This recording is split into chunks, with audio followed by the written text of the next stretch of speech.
Hello students, चलिए आज का लेक्चर स्टार्ट करते हैं। प्लस टू क्लास का फोर्थ चैप्टर है। कुछ स्टूडेंट्स के द्वारा डाउट पूछे गए थे। आइए फर्स्ट क्वेश्चन स्टार्ट करते हैं। स्टेटमेंट है 111 A B C A cube B cube and C cube. आपको प्रूफ करना है इक्वल में राइट हैंड साइड में b minus C minus A minus B A plus B plus सी।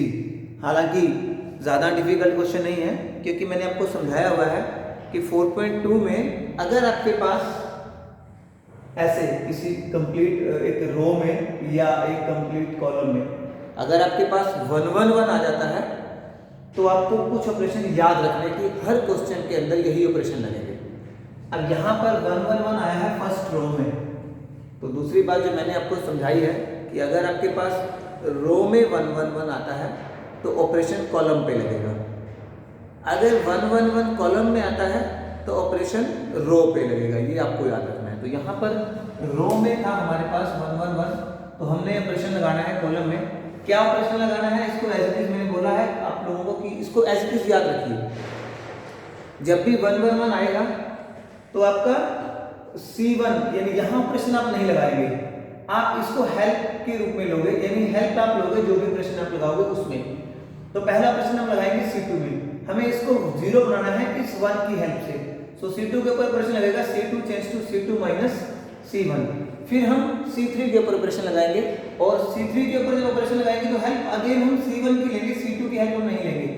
तो C3 ये भी 1 है और C1 भी 1 है, तो 1 माइनस 1 हमारे पास 0 आएगा।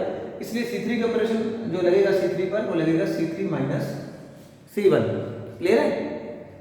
आइए देख लेते हैं। ये ऑपरेशन हमने लगाई C2 change to C2 minus C1। So 1 minus 1 हमारे पास 0 पड़ा, 1 माइनस 1 ये भी हमारे पास 0 आया। B माइनस A हमने एज इट इज लिख दिया, और C minus A algebraic number थे, हमने उनको भी एज इट इज लिख दिया। तो ये हमारे पास सेकंड रो में हमने ऑपरेशन लगा दिया, सॉरी सेकंड कॉलम पे हमने ऑपरेशन लगाया, थर्ड कॉलम पे भी हमने ऑपरेशन लगा दिया। इसी प्रकार अगले एलिमेंट पे चलते हैं। यहाँ बी क्यूब था, यहाँ ए क्यूब था, तो ऑपरेशन लगाने के बाद बी क्यूब माइनस ए क्यूब, क्योंकि ऑपरेशन था C2 माइनस C1, तो ये C2 का एलिमेंट है और ये C1 का एलिमेंट है, तो इसलिए बी क्यूब माइनस ए क्यूब। इसी प्रकार C3 कॉलम 3 पे गए हम, तो C क्यूब माइनस ए क्यूब, C क्यूब माइनस ए क्यूब। अब इससे अगला स्टेप क्या होगा? इससे अगला स्टेप होगा कि हमें क्या करना होता है। यहाँ के बाद कुछ क्वेश्चन में डायरेक्ट एक्सपेंड हो जाता है, लेकिन कुछ क्वेश्चन में क्या होता है कि फार्मूला बढ़ रहा होता है। तो आपको ये पहचानना है कि यहाँ पर कोई फार्मूला है। यस, ये बी क्यूब माइनस ए क्यूब एक आइडेंटिटीज है हमारे पास, तो इसको हम क्या लिख सकते हैं? इसको हम लिख सकते हैं B minus A B square plus A square plus B A. Similarly ये भी एक आइडेंटिटी है, सेम है बट नंबर चेंज है, तो सी माइनस ए और सी square plus A square plus सी ए, ये हम यहाँ पर आइडेंटिटी अप्लाई कर देंगे। कुछ क्वेश्चंस में होगा, कुछ में यहीं से डायरेक्ट एक्सपेंड हो जाता है। तो यहाँ के बाद अगला स्टेप क्या होगा? आपको जिस भी कॉलम पे अगर आपने ऑपरेशन लगाया है या अगर आप रो पे ऑपरेशन लगा रहे हैं, तो याद रखिएगा जहां आप ऑपरेशन लगा रहे हो उन्हीं में से कॉमन आएगा। 101% श्योर कॉमन हमेशा उसी रो में से या उसी कॉलम में से आता है जिनके ऊपर आपने ऑपरेशन लगाए होते हैं। सो यहाँ पर C2 के ऊपर ऑपरेशन लगा था और C3 के ऊपर ऑपरेशन लगा था। तो ध्यान से देखिए, C2 में B माइनस A कॉमन है और C3 में C माइनस A कॉमन है।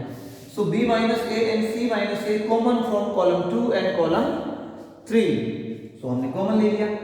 कॉलम 1 फिर एज इट इज लिखिए, कॉलम 2 में 0 एज इट इज रहेगा। यहाँ से जब ये सारा कॉमन जा चुका है तो यहाँ आपके पास बचा है 1, मल्टीप्लाई में 1 शेष बचता है, और लास्ट एलिमेंट में आपके पास बचा है B square plus A square plus BA। Similarly column 3 पे चलते हैं। फर्स्ट एलिमेंट वहां भी 0 बचा हमारे पास, C माइनस C कॉमन जा चुका है, इसलिए वहां पर क्या बचा 1, और यहाँ से C माइनस A जब कॉमन गया तो बचा C square plus A square plus CA। Common लेने के बाद अब हम क्या करेंगे? यहाँ के बाद जब हमारे पास कॉमन आ चुका है B माइनस A और C माइनस A, तो अब हम डायरेक्टली एक्सपेंड कर देंगे। और एक्सपेंड कैसे करेंगे इसको ध्यान रखना है आपने। जब जिस भी रो या जिस भी कॉलम में 2 जीरोस बने हुए हैं, थर्ड एलिमेंट के साथ हम एक्सपेंड करते हैं। 2 जीरोस बने हुए थे, 1 के साथ हम एक्सपेंड करेंगे। 1 के साथ एक्सपेंड करने के बाद देखिए, इसकी इससे मल्टीप्लिकेशन होगी तो पहले आएगा C square plus A square plus CA, और बाद में इसकी इससे मल्टीप्लिकेशन होगी, और क्योंकि माइनस लिखा जाता है तो इसलिए आएगा माइनस B स्क्वायर।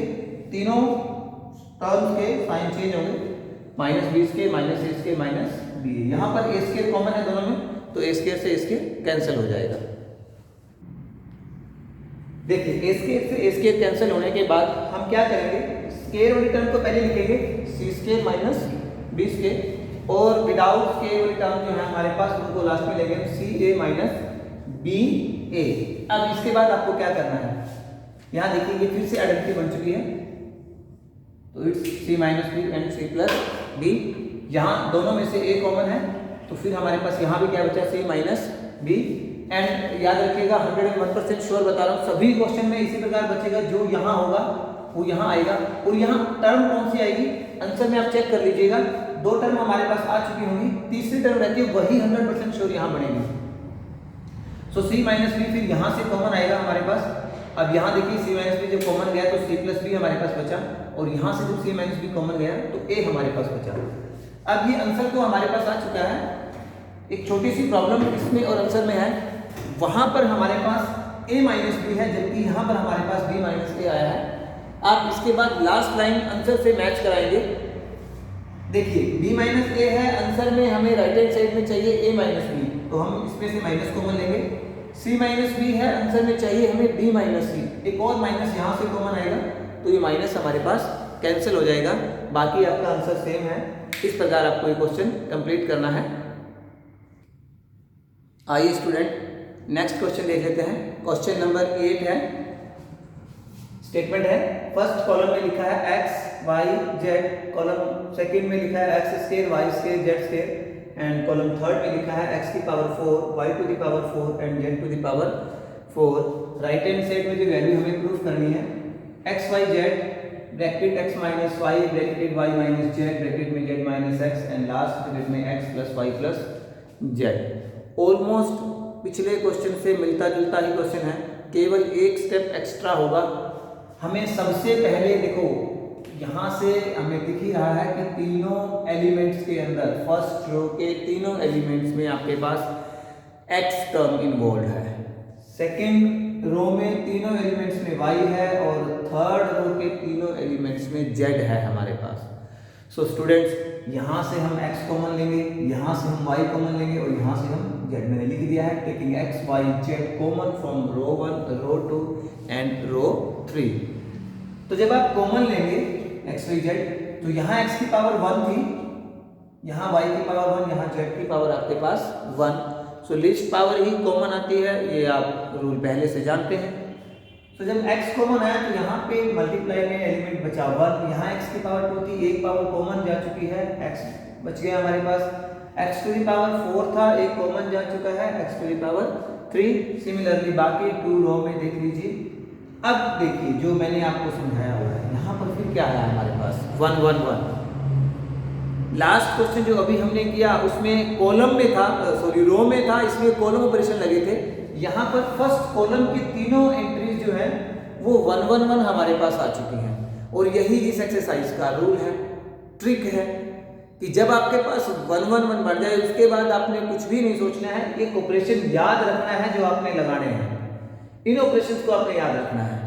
तो जैसे ही आपने देखा कॉलम 1 में 1 1 1 आ चुका है, तो आपने झट से क्या किया, रो पे ऑपरेशन लगाने शुरू किए, रो 2 पे ऑपरेशन लगाया, रो 2 माइनस रो 1, और रो 3 पे ऑपरेशन आपने लगाया, रो 3 माइनस रो 1। तो चलिए लगाते हैं। जब आप रो 1 को तो फिर एज इट इज लिखना है, हमें सबसे पहले वही काम करेंगे। आप r1 को एज इट इज लिख लेंगे 1 x एंड x क्यूब। अब इसके ऊपर ऑपरेशन लगाएंगे, माइनस इसको करेंगे 1 को, तो 1 माइनस 1 कितना आता है 0। फिर इस एलिमेंट पे जाएंगे तो इसमें से क्या माइनस होगा x, y माइनस x। जब इस पे जाएंगे तो इसमें से क्या माइनस होगा x क्यूब, तो y cube minus x cube. इसी प्रकार अब आप जब रो 3 पे जाएंगे तो इसमें से क्या माइनस होगा रो 1, क्योंकि r1 माइनस करना है हमें, तो z माइनस x इसे लिखा जाएगा, और इसे क्या लिखा जाएगा z cube minus x cube. अब इसके बाद फिर हमने क्या देखना है, आइडेंटिटीज अप्लाई करेंगे हम। z cube minus x cube था तो z minus x, z square plus x square plus zx हमारे पास आ गया, और y cube minus x cube था वो हमारे पास y minus x, y square plus x square plus yx हमारे पास आ गया। अब यहाँ के बाद जैसा हमने लास्ट क्वेश्चन में भी किया था कि हम क्या करते हैं, जिस भी रो या कॉलम पे आपने ऑपरेशन लगाया है। इसमें आपने ऑपरेशन किस पे लगाया है, रो 2 पे और रो 3 पे। तो इन्हीं दोनों रो में से आपके पास कॉमन आएगा। तो क्या कॉमन आएगा वो यहाँ पर साफ दिख रहा है हमें, y minus X and z minus X. So taking y minus X and z minus X common from row 2 and row 3। तो जब रो 2 में से आप कॉमन लेंगे y माइनस एक्स, तो वहां पर एलिमेंट क्या क्या बचेंगे, फर्स्ट एलिमेंट 0 होगा, second element 1 and last element is y square plus x square plus yx। Similarly row 3 में हमारे पास क्या बचेगा, 0 1 z square plus x square plus zx। ये दोनों एलिमेंट कॉमन लेने के बाद आप इस पूरी मैट्रिक्स को देखिए, इसकी हर एंट्री अब आपके पास ऑलमोस्ट सिंपलेस्ट फॉर्म में आ चुकी है। तो अब हमारा जो काम है वो है इसको एक्सपेंड करना। तो चलिए स्टूडेंट, अब इसके बाद हमें क्या करना है, जहां भी हमारे पास दो जीरोस बने हैं हम उस एलिमेंट के अलोंग इसको एक्सपेंड कर देंगे। एक्सपेंड करने के बाद इसकी मल्टीप्लिकेशन इसके साथ होगी और इसकी मल्टीप्लिकेशन इसके साथ होगी। तो देख लेते हैं, z square plus x square plus zx आएगा और उसके बाद जब माइनस करेंगे तो minus y square minus x square and minus yx आएगा हमारे पास। इसके बाद आपको क्या करना है, स्क्वायर वाली टर्म पहले लिख लेनी है और जो बिना स्क्वायर वाली है उसको लास्ट में लिख लेना है हमने। तो यहाँ देखिए आपके पास क्या आंसर आया, ये एज इट इज हमने लिखा रहने दिया, ये आइडेंटिटी है तो ये क्या बन जाएगी, z minus y and z plus y। यहाँ से x कॉमन आएगा हमारे पास और ये भी हमारे पास क्या बन जाएगी, z माइनस y। आप देखिए ध्यान से, z माइनस y कॉमन है यहाँ से भी, सो y minus x, z minus x और z माइनस y। तो ये हमारे पास आया z plus y plus x। अब इसको और आंसर को जब आप मैच करेंगे तो वहां पर केवल वही जो लास्ट क्वेश्चन में हमारे पास एक छोटी सी प्रॉब्लम होगी कि आंसर में होगा x माइनस y। तो हम क्या करेंगे, यहाँ से माइनस कॉमन ले लेंगे, उसके बाद आंसर में होगा y माइनस z। तो जब यहाँ से माइनस कॉमन आएगा तो वो माइनस प्लस में चेंज हो जाएगा। बाकी आपका जो आंसर है वो सेम है और इस प्रकार आपका जो आंसर है ये आ चुका है। और यहाँ पर एक चीज रह गई हमारे पास x y z, जो हमने सबसे पहले कॉमन लिया था, x y z, वो भी आप लिख लेंगे। तो ये आपका कंप्लीट आंसर है, x y z, x minus y, y minus z, z minus x and x plus y plus z।